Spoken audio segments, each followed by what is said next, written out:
Hello everyone, I am Udita Agarwal and I have qualified for JRF in law। और आज इस video में मैं आपसे अपनी प्रिपरेशन स्ट्रेटजी शेयर करने वाली हूँ। दोनों ही पेपर में मैंने कहाँ से प्रिपेयर किया था, कौन से सोर्सेज से प्रिपेयर किया था, ये सब मैं आज इस वीडियो में आपसे शेयर करूँगी।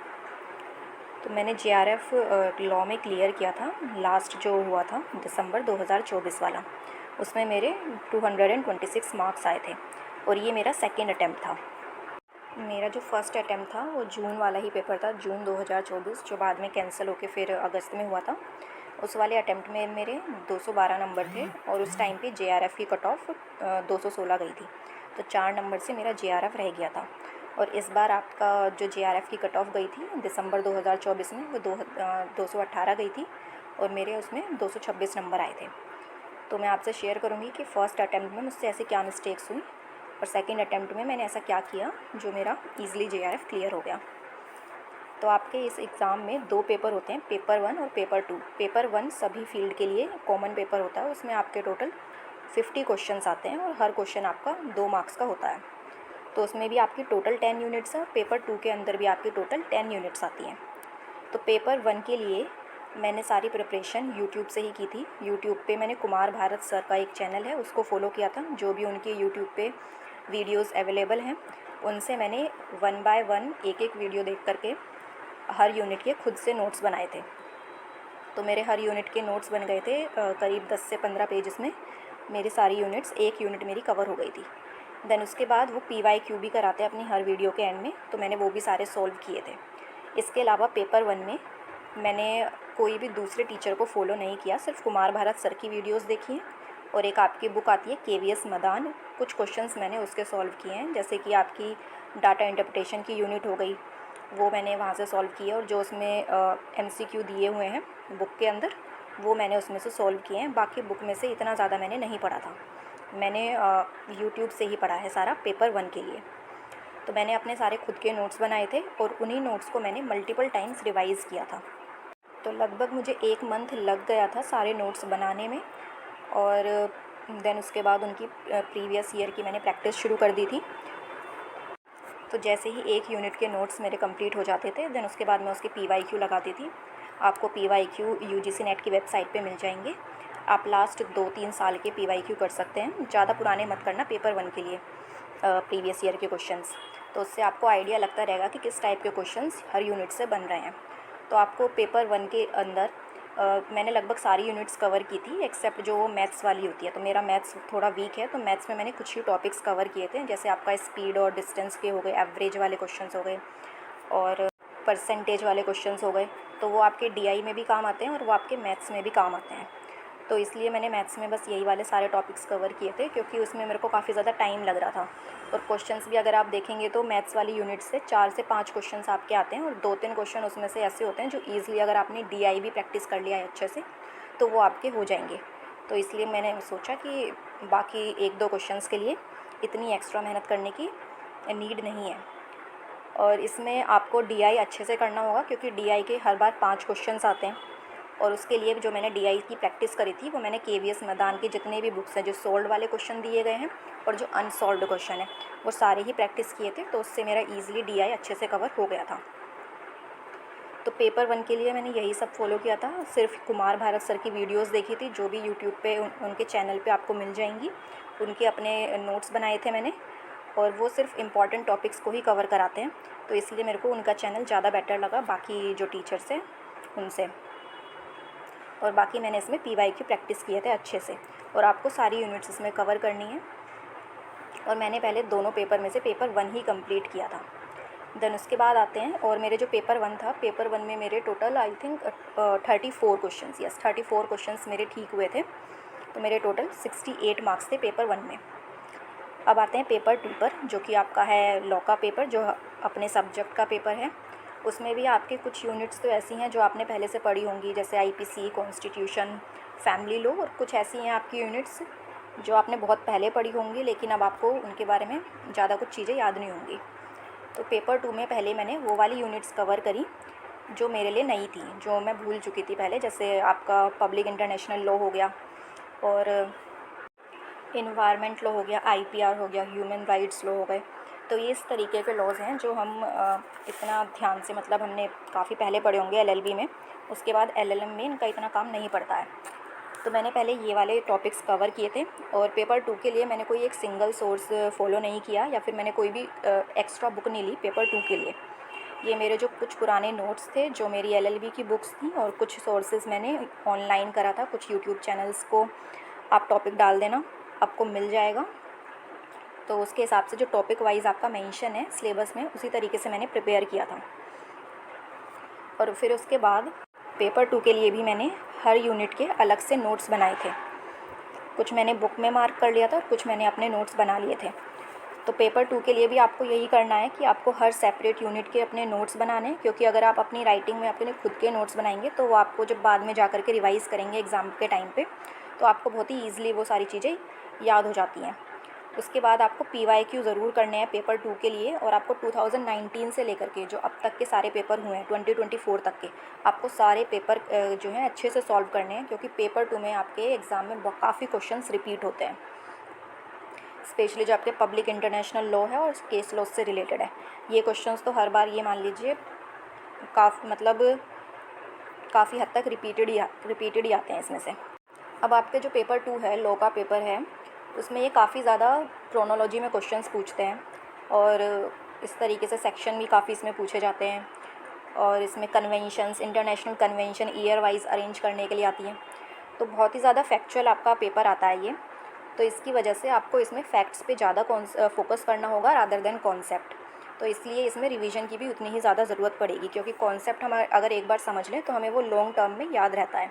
बट अगर हम कुछ भी चीज़ रटते हैं, जैसे कि इसमें आपका UGC नेट का जो पेपर है वो मोस्टली आपका फैक्चुअल बेस्ड ही आता है, तो ये चीज़ें आपको बार बार रिवाइज़ करनी पड़ेंगी, वरना आपको ये चीज़ें लॉन्ग टर्म में याद नहीं रहती हैं।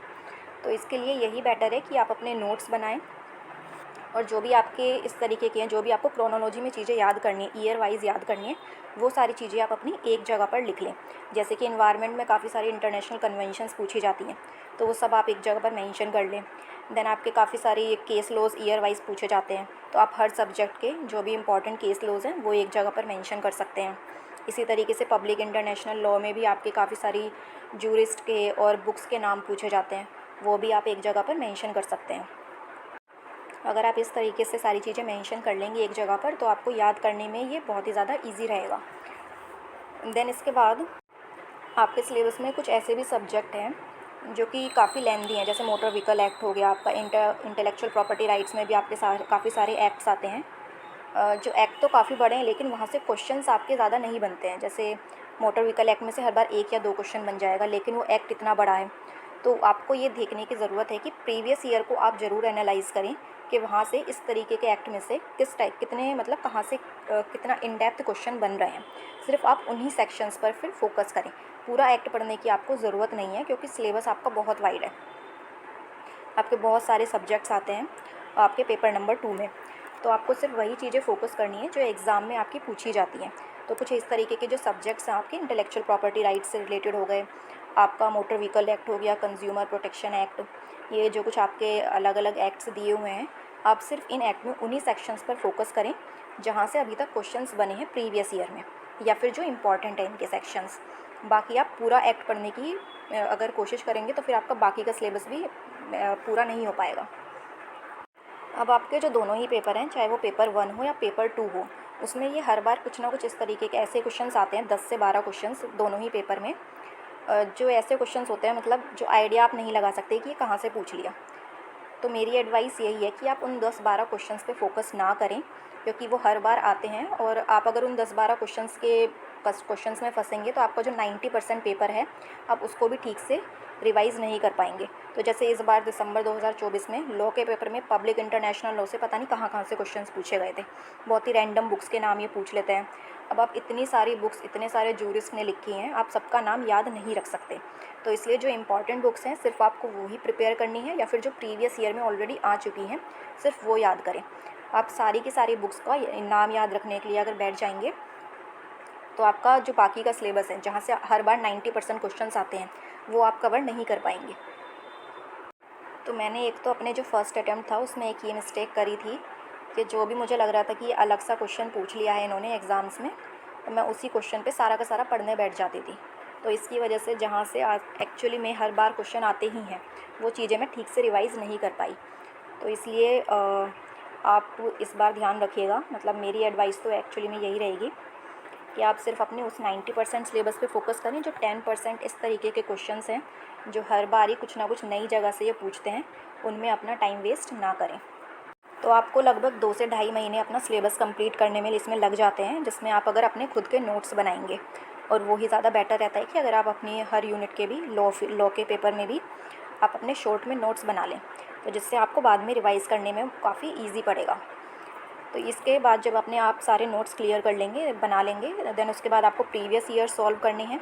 और आपको ये हर बार मतलब एग्ज़ाम से पहले कम से कम आपके 3 से 4 से 5 बल्कि रिवीजन हो जाने चाहिए। सारी चीज़ें याद करने के बाद उसके बाद आपके एटलीस्ट 4 रिवीजन हो जाने चाहिए एग्ज़ाम से पहले, जिससे कि आपको एग्ज़ाम में सारी चीज़ें याद रहें। फिर आपके पेपर 2 में काफ़ी ज़्यादा केस लॉज भी पूछे जाते हैं। तो केस लॉज के लिए एक बुक आती है परीक्षा मंथन की, उसमें आपके यूजीसी नेट में जितने भी अभी तक क्वेश्चंस आए हैं प्रीवियस ईयर में, वो सारे मेंशन रहते हैं ईयर वाइज हर सब्जेक्ट के। तो आप केस लॉज वहाँ से प्रिपेयर कर सकते हैं। तो मैंने अपने केस लॉज वहीं से प्रिपेयर किए थे, जो मैंने सेकेंड अटैम्प्ट दिया था। फर्स्ट अटैम्प्ट मैंने केस लॉज पे इतना ज़्यादा ध्यान नहीं दिया था, एक ये भी मेरे से गलती हुई थी। और एक और जो मिस्टेक काफ़ी लोग करते हैं वो ये है कि आप एग्ज़ाम से कुछ दिन पहले, मतलब 4-5 दिन पहले हम नई चीज़ें पढ़ना शुरू कर देते हैं। तो आपको एटलीस्ट एग्ज़ाम से 4-5 दिन पहले कुछ भी नया नहीं पढ़ना है। और स्पेशली काफ़ी लोग मैराथन्स देखने लग जाते हैं कुछ भी यूट्यूब पर, और वो 2-2 3-3 घंटे की मैराथन होती है, और उसमें वो कुछ भी नया टॉपिक या फिर नया पॉइंट बता देते हैं, उस पर हम पढ़ने लग जाते हैं। तो उसकी वजह से जो हमने पहले से इतना ज़्यादा पढ़ा हुआ है वो हमारा ठीक से रिवाइज़ नहीं हो पाएगा, और फिर एग्ज़ाम में आपको कन्फ्यूजन होगा। तो अगर आपने अच्छे से तैयारी अपनी करी है, सारे नोट्स बनाए हैं, आप 3-4 महीने से लगे हुए हैं, तो मेरा तो यही एडवाइस रहेगा कि आप अपने उन नोट्स को ही रिवाइज़ करें, और एग्ज़ाम से 5-6 दिन पहले कुछ भी नया ना पढ़ें, और ना ही कोई इस तरीके की मैराथन्स देखें एग्ज़ाम से 4-5 दिन पहले। अगर कोई ऐसा है जो एग्ज़ाम को बस ऐसे ही, मतलब उसने इतनी अच्छे से प्रिपरेशन नहीं करी है, बस वो एक ट्राई देना चाहता है, देखना चाहता है एग्ज़ाम को दे करके, वो मैराथन्स देख सकते हैं एग्ज़ाम से पहले। बट जिन्होंने अच्छे से अपनी तैयारी की है, नोट्स वगैरह सब प्रिपेयर किए हैं उन्होंने, वो इस गलती को ना करें, वो अपने नोट्स ही रिवाइज़ करें।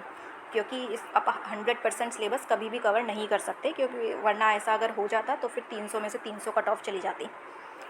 तो आपने जो लिखा है, जो इतने टाइम से प्रिपेयर किया है, उसी का ही बार बार रिवीजन करें, और प्रीवियस ईयर सॉल्व करते रहें। प्रीवियस ईयर सॉल्व करना मस्ट है इसमें, स्पेशली आपको लॉ में तो ये करना ही है। 2019 से लेकर के 2024 तक के एक एक पेपर आपको अच्छे से सॉल्व करना है। तो मैंने यही सारी चीज़ें फॉलो की थी, और मेरे जो पेपर 2 था उसमें मेरे टोटल 79 क्वेश्चंस ठीक हुए थे 100 में से। तो इस तरीके से फर्स्ट पेपर में मेरे 34 क्वेश्चंस ठीक हुए, सेकंड पेपर में मेरे 79, तो मेरे टोटल 226 मार्क्स बन गए थे। तो मेरा जो मेन फोकस था मैंने पेपर 2 पर ही रखा, क्योंकि पेपर 2 लॉ से रिलेटेड हम ऑलरेडी पढ़ते हुए आ रहे हैं। पेपर 1 पे मैंने इतना ज़्यादा ध्यान नहीं दिया था। उसमें मेरा ये था कि अगर मेरे 30+ भी क्वेश्चंस ठीक हो रहे हैं, मतलब कि मेरा वो प्रिपरेशन ठीक जा रहा है। तो हुआ भी ऐसा ही। उसके बाद जब पेपर वाले दिन आपको क्या करना है, तो पेपर वाले दिन आपको काफ़ी सारे, तो मैंने पेपर वाले दिन आपके 2 पेपर आते हैं, उसमें आप दोनों पेपर में स्विच कर सकते हैं। पहले आप पेपर 1 भी सॉल्व कर सकते हैं और पेपर 2 भी। तो मैंने जो करती थी, मैंने पहले पेपर 2 ही सॉल्व किया है, लॉ वाला पेपर अपना। तो लॉ वाला पेपर करने के लिए मैंने सारे वो क्वेश्चन सॉल्व करती थी, मैं सॉल्व कर दिए थे। आपको सारे क्वेश्चंस अच्छे से पढ़ने हैं, और तभी के तभी आपको सॉल्व करने हैं। काफ़ी सारे ऐसे भी क्वेश्चंस होंगे जो आपको लगेगा कि आपने नहीं पढ़े, लेकिन आपको एक होता है ना कि क्वेश्चन देख करके आपको एकदम से एक माइंड में एक आता है कि हाँ इसका ये आंसर होना चाहिए, और वो आपका 90% टाइम वो जो पहला आपके माइंड में ऑप्शन आ रहा है ना, वो सही ही होता है। और हम क्या करते हैं, बाद में उसको चेंज कर देते हैं, और बाद में फिर हम देखते हैं तो पहले वाला ऑप्शन हमारा ठीक निकलता है, लेकिन अब हम गलत मार्क उस पर कर चुके हैं। तो इस तरीके के जो क्वेश्चंस हैं, जो आपको लगता है कि वो होता है ना आपकी एक कॉन्शियस माइंड में वो ऑप्शन आपका रहता है।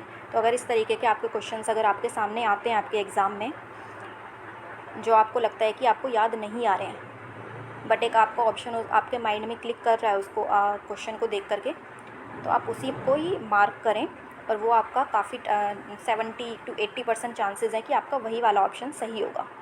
जब पेपर 2 मेरा हो जाता था, उसके बाद मैंने पेपर 1 किया है, और पेपर 1 में मैंने सारे वैसे जो थ्योरेटिकल क्वेश्चंस होते थे मैथ्स को छोड़ करके, पहले मैं वो सॉल्व करती थी, और लास्ट का आधा घंटा एटलीस्ट आपको बचा के रखना है अपना मैथ्स और डीआई के लिए।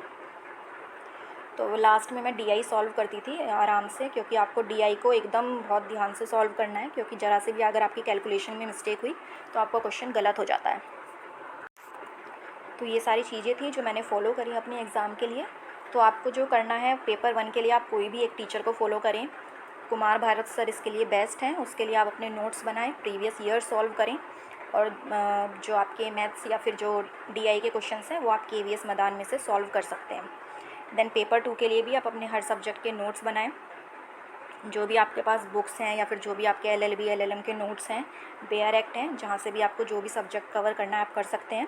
देन उसके बाद प्रीवियस ईयर ज़रूर सॉल्व करें 2019 से लेकर के अब तक के, और प्रीवियस ईयर को अच्छे से एनालाइज़ करें कि किस सब्जेक्ट को हमें कितना इन डेप्थ में पढ़ना है, उसका हमें उससे आइडिया लग जाएगा।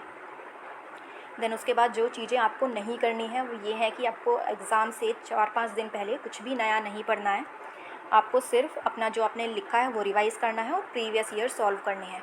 और एग्ज़ाम वाले दिन आप यही करें कि अगर जो भी आपको पेपर 1 पेपर 2 जो भी पहले सॉल्व करना है, बट जो भी आपके माइंड में पहला ऑप्शन आया है आपके क्वेश्चन को देख करके, अगर आपको वो क्वेश्चन नहीं आता है तो आप उसको दोबारा से मतलब एक बार मार्क करके दोबारा से उसको दूसरा मार्क ना करें, क्योंकि काफ़ी टाइम ऐसा मतलब मोस्टली टाइम ऐसा ही होता है आपका फर्स्ट वाला ऑप्शन ही सही रहता है। तो ये कुछ चीज़ें थी जो मैंने अपने टाइम पे फ़ॉलो की थी। अगर आपको कुछ और पूछना है तो आप पूछ सकते हैं, या फिर आपको अगर ये चाहिए कि पेपर 2 के अंदर आपको किन टॉपिक्स पे फोकस करना है तो उसके लिए भी अगर आपको वीडियो चाहिए तो वो मैं बना दूँगी। And all the best for your exam. Hello.